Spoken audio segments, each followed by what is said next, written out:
सत्ताधारी पक्षच आता निवडणूक आयोग चालवतो, सत्ताधारी पक्षच तारखा ठरवतो, सत्ताधारी पक्षच निवडणूक आयोगाला कार्यक्रम देतो असं त्याचा म्हणावं लागेल. खरं म्हणजे ह्या निवडणुका महाराष्ट्राच्या हरियाणाबरोबर होणं अपेक्षित होतं, महाराष्ट्र आणि झारखंड. पण तुम्ही ज्या सत्ताधारी पक्षाचा उल्लेख करताय त्यांना सोयीचं नसल्यामुळे किंवा प्रधानमंत्र्यांना प्रचारासाठी महाराष्ट्रात वेळ नसल्यामुळे, त्यांना हरियाणा आणि जम्मू काश्मीरला वेळ द्यायचा असल्यामुळे भारतीय जनता पक्षाच्या सूचनेनुसार त्या निवडणुका त्यांनी पुढे ढकलल्या असतील. देशाच्या प्रधानमंत्र्यांना दोनच कामं आहेत आपल्या. जेव्हा त्यांना भरपूर वेळ असतो तेव्हा ते विदेशात असतात आणि विदेशात नसतात तेव्हा ते देशामध्ये प्रचारात गुंतलेले असतात. 2-4 दिवसामध्ये आचारसंहिता लागणार असेल असं तुमच्या भाषेत सत्ताधारी सांगत असतील, सत्ताधारी, तर आम्ही त्यांच्यावरती विश्वास ठेवू. कारण शेवटी भाजपवाले जे सांगतील तेच होणार आहे आणि निवडणुकांची आमची तयारी पूर्ण झालेली आहे. फक्त EVM कुठे सध्या दाबून ठेवलेत गोडाऊनला आणि बंद दाराआड EVMमध्ये काय घातलं जात आहे ते आम्हाला तपासावं लागेल. काल सर मंत्रिमंडळाची बैठक पार पडली, यामध्ये नेत्यांमध्ये काहीच अलबेल नसल्याचं चित्र असं लाईव्ह टेलिकास्ट आपण पाहिलं का? अशी बातम्या आलेल्या, अशा बातम्या आल्यात. मी बातम्यांवरती बोलणं बरोबर नाही. एक मात्र नक्की की ही जी काय महायुती वगैरे प्रकार आहे घटनाबाह्य सरकारचा, त्यांच्यामध्ये कधीच आलबेल नव्हतं. फक्त शिवसेना आणि राष्ट्रवादी काँग्रेस तोडायचे आहे, फोडायचे आहे, महाराष्ट्र कमजोर करायचा आहे म्हणून हे एक अघटित सरकार बनवलं गेलं. आणि त्या 3 पक्षामध्ये पहिल्या दिवसापासून मारामाऱ्या हाणामाऱ्या सुरू आहेत. देवेंद्र फडणवीस यांना तर कोणी विचारतच नाही. मुख्यमंत्र्यांनी तर अमित शहांचा पूर्ण ताबा घेतलेला आहे. पूर्वी या महाराष्ट्रामध्ये SK पाटील होते, एक नेते काँग्रेसचे. त्यांची ख्याती अशी होती की ते मुंबईतून सगळ्यात जास्त पैसे द्यायचे दिल्लीला. त्या सगळ्यांचा रेकॉर्ड सध्याच्या मुख्यमंत्र्यांनी तोडला असं दिसतंय मला. त्याच्यामुळे अमित शहा हे फडणवीसांपेक्षा सध्याच्या मुख्यमंत्र्यांच्या प्रेमात पडलेले दिसतात. पण हे प्रेम नसून अफेअर आहे, लक्षात घ्या. ते कधी तुटू शकतं. सर, लाडकी बहीण योजनेसंदर्भात मुख्यमंत्री आणि उपमुख्यमंत्र्यांना कोर्टाने नोटीस बजावली आहे. ही जी योजना आहे ती राजकीयदृष्ट्या प्रेरित असल्याचं कोर्टाचं म्हणणं आहे. नक्कीच राजकीयदृष्ट्या प्रेरित आहे, मी सांगत नाही. हे मुख्यमंत्र्यांचे नेते, मुख्यमंत्र्यांचे नेते सध्याचे नरेंद्र मोदी सांगतात. झारखंडमध्ये जी लाडकी बहीण योजना आहे ती कशी फ्रॉड आहे, भ्रष्ट आहे, बरं का, कुचकामी आहे आणि राजकीय दृष्टीनं प्रेरित आहे. हे देशाचे प्रधानमंत्री जेव्हा झारखंडला सांगतात तेव्हा तीच योजना महाराष्ट्रात चालू आहे. म्हणजे झारखंडला एक न्याय आणि महाराष्ट्रात दुसरं असं होऊ शकत नाही. प्रधानमंत्र्यांवरती विश्वास ठेवला पाहिजे. मंत्रिमंडळाच्या बैठकीत अजित पवार आणि मुख्यमंत्री एकनाथ शिंदे यांच्यात वाद झाल्याची माहिती समोर येते आहे. बघा, ही माहिती समोर आलेली आहे. खरं म्हणजे तुम्ही आतमध्ये लाईव्ह कॅमेरे बसवले पाहिजे, म्हणजे यापेक्षा भयंकर माहिती समोर येईल. कोणाचाही पायपोस कुणाच्या गळ्यात किंवा पायात नाही अशी परिस्थिती आहे सरकार. मी मगाशीच सांगितलं. हे सरकार पहिल्या दिवसापासून एकमेकाच्या छाताडावर बसलेलं आहे, 3 पक्ष. अमित शहाना फक्त महाराष्ट्र कमजोर करायचा आहे, मराठी माणसाला कमजोर करायचा आहे म्हणून त्यांना राष्ट्रवादी काँग्रेस आणि शिवसेना त्यांनी तोडली आणि त्या एका उद्देशानं त्यांनी हे सरकार स्थापन केलं. असं सरकार हे एक जीवानं एक दिलानं कसं काम करेल? बरं, हे सगळे खाणारे लोक आहेत. पूजा करतात देवीची वगैरे, पण इतके खादाड सरकार आम्ही कधी पाहिलं नाही. 40% कमिशन खात. मिस्टर 40% आहेत सगळे इथे. मुख्यमंत्री मिस्टर 40%, अजित पवार 40%, देवेंद्र फडणवीस 50%. राज्याला काय मिळतं आहे? आणि या कमिशनबाजीमुळे यांचा आपापसात पटत नाही. प्रत्येकाला निवडणुकीमध्ये वारेमाप पैसा हवा आहे. पुन्हा महाराष्ट्राच्या मुख्यमंत्र्यांवर जबाबदारी अशी आहे की त्याने इतर राज्यांचा सुद्धा खर्च करायचा आहे निवडणुकीचा. हरियाणाचा खर्च भाजपचा इकडल्या मुख्यमंत्र्याने केला. त्यांच्या माहितीसाठी सांगतो, किती हजार कोटी असेल विचार करा, कुठून आले पैसे. आता यापुढे इतर राज्यातल्या निवडणुकांचा खर्च सुद्धा मुख्यमंत्र्यांवर टाकण्यात आलेला आहे. म्हणजे महाराष्ट्रात लूटच लूट. राहुल साहेब, दसरा मेळावा शिवाजी पार्क मध्येच होऊ शकतो, कारण काल पाऊस पडलेला आहे, चिखल आहे, तिथेच होईल की व्हेन्यू बदलला जाईल? अजिबात नाही. दसरा मेळावा परंपरेनुसार शिवतीर्थावरच होईल. पाऊस पडून गेलेला आहे आणि आज दिवसभर आम्ही प्रतीक्षा करतोय, ऊन पडेल. आणि आपण जर जाऊन पाहिलं तर सकाळपासून तिथे कामाला सुरुवात झालेली आहे. उद्या माननीय उद्धव ठाकरे देशाला आणि महाराष्ट्राला संबोधित करतील आणि उद्या शिवतीर्थावरून निवडणुकीचं रणशिंग नक्कीच फुंकलं जाईल. राहुल साहेब, हरियाणाचे काँग्रेस अंतर्गत पडसाद आणखी उमटताना दिसत आहे.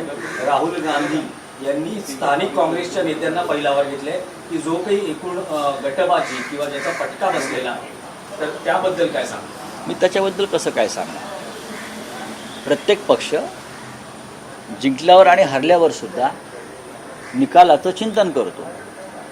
खरं म्हणजे चिंतन जे आहे भारतीय जनता पक्षाने केलं पाहिजे की आम्ही जिंकलो कसे, कोणत्या फॉर्म्युल्याने जिंकलो.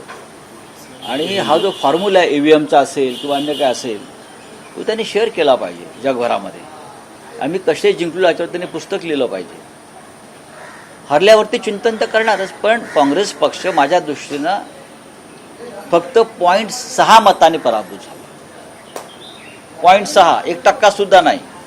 आपण त्यांची मतं पाहिली तर काँग्रेसची मतं 13% वाढलेली आहेत आणि 0.6 मतांनी काँग्रेस पक्ष हरला. पण मला आश्चर्य वाटतं आहे, फक्त भाजपला 0.6 मतं जास्त पडली आणि 30 जागा वाढल्या.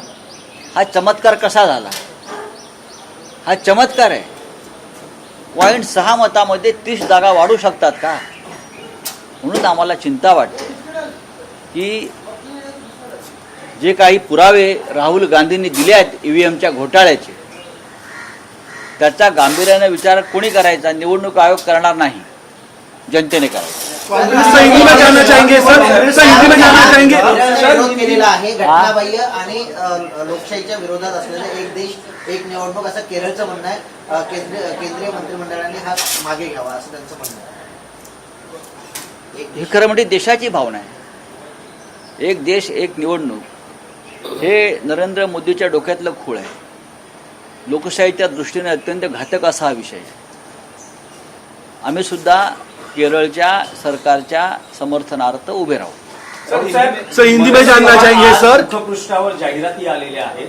त्यांनी असं म्हटलेलं आहे की चला पूर्वीसारखा राजकीय सुसंस्कृत आणि सर्व राज्यांपेक्षा प्रगत महाराष्ट्र घडवूया. हे त्यांनी उद्या पॉडकास्टच्या माध्यमातून विजयादशमीच्या मुहूर्तावर राज ठाकरे नागरिकांशी संवाद देखील साधणार आहे. सुसंस्कृत प्रगत महाराष्ट्र जर कोणाला घडवायचा असेल एखाद्या नेत्याला, तर सगळ्यात आधी त्यांनी सध्याचं घटनाबाह्य आणि भ्रष्ट सरकार, अनकल्चर बरं का, सैतानी सरकार भ्रष्टाचाराच्या बाबतीत, त्याचे गोडवे गाणं बंद केलं पाहिजे. जर खरोखरच या राज्यातल्या नेत्यांना सुसंस्कृत राज्य परत बनवायचं असेल तर नरेंद्र मोदी आणि अमित शहाची चाटुगिरी बंद केली पाहिजे.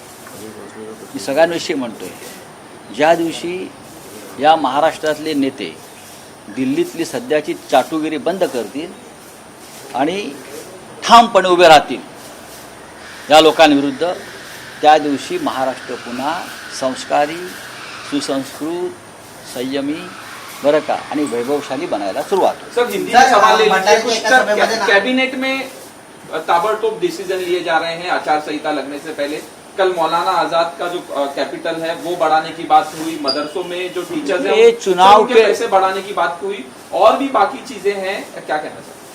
बाकी चीज़ें बहुत है, लेकिन चुनाव कभी भी वहाँ घोषित हो सकते हैं.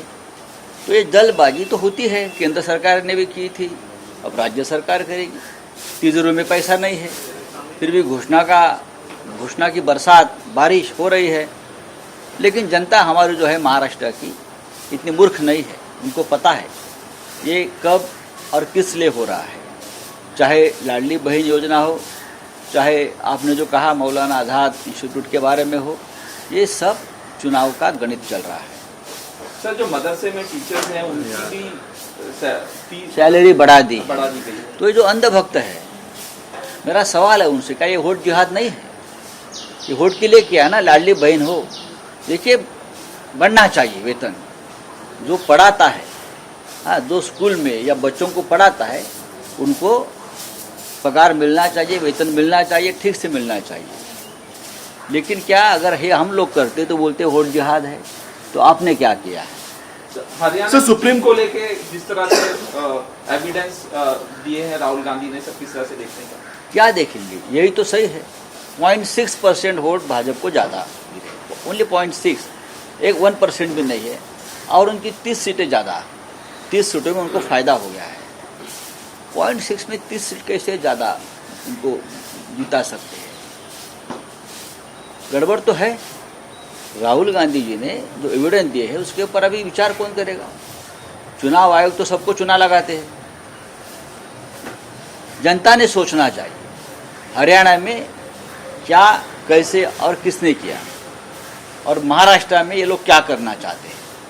लेकिन अब महाराष्ट्र में इस प्रकार के घोटाले नहीं होने चाहिए। सर आपने परसेंटेज की बात की, कल कैबिनेट मीटिंग में 10 मिनट में अजित पवार उठ के चले गए, आपस में झगड़े, कोई आपस में झगड़े, परसेंटेज की भी बात करी आपने। आपस में झगड़े होते रहेंगे और ये परसेंटेज के झगड़े हैं।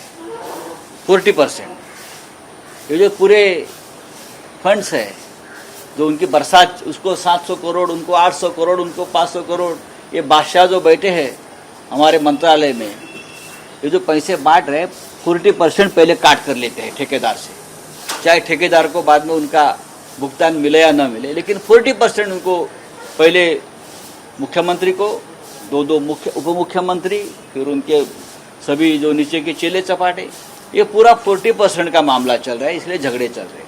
सर हरियाणा चुनाव में मुख्यमंत्री, आपने कहा कि पैसे मुख्यमंत्री को लगाना पड़ रहे हैं इस तरह से। हाँ, पैसा तो, पैसे क्यों? हरियाणा का चुनाव का खर्चा यह महाराष्ट्र के मुख्यमंत्री ने किया। आपको यहाँ मुख्यमंत्री बनना है तो सभी राज्यों का चुनाव का खर्च करिए, और यहाँ से लूटमार करके पैसा भेजा जाता है।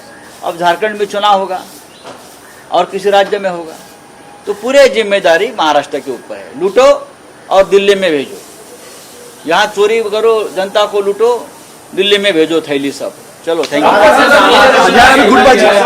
यू। दसऱ्याच्या मुहूर्तावर महाविकास आघाडीचं जागा वाटप जाहीर होईल, पण आता उद्या दसरा आहे, अजूनही सीट शेअरिंग संदर्भात बैठका सुरू आहे.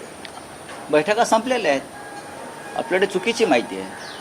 कालच आम्ही माननीय शरद पवार साहेबांकडे बसलो होतो आणि काही विषयांवर चर्चा झाली.